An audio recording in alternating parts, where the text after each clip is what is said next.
Hello everybody and welcome back to another episode of Facts with Boom. I'm your host, Boom the Railway Cat, and today's facts are for the class 450, so let's begin.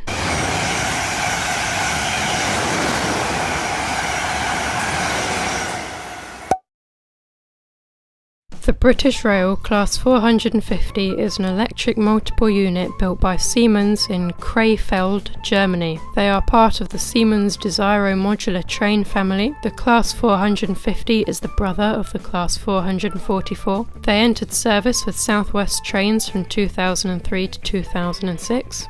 They replaced the old slam door Class 423s, 421s, 412s and 411s. They built 127 sets and all 127 sets are in service with South Western Railway. They work on all of SWR's routes apart from the West England Main Line and the Eastleigh to Romsey line. That means that they are in use on 15 routes and railway lines. Their London terminus is London Waterloo, which is where 9 of those 15 services terminate. Each unit is formed of 4 cars and can be coupled to another set to form a 12-car setup. Each unit has a gangway at either end so that you can walk through all 3 units without leaving the train. Each car is fully air conditioned. They can work with the Class 444. Each 4-car set has 16 first class seats and 269 standard class seats. First class is located at either end of each 4-car set. Each car is made of aluminium and is 20.4 metres, 66 feet long. Their top speed is 100 miles an hour. They get their power from the third rail through their third rail shoes, and like the Class 444s, each unit has a pantograph well in case they ever wish to fit a pantograph to them. Thank you very much for listening to this episode of Facts with Boom, and remember to stay alert.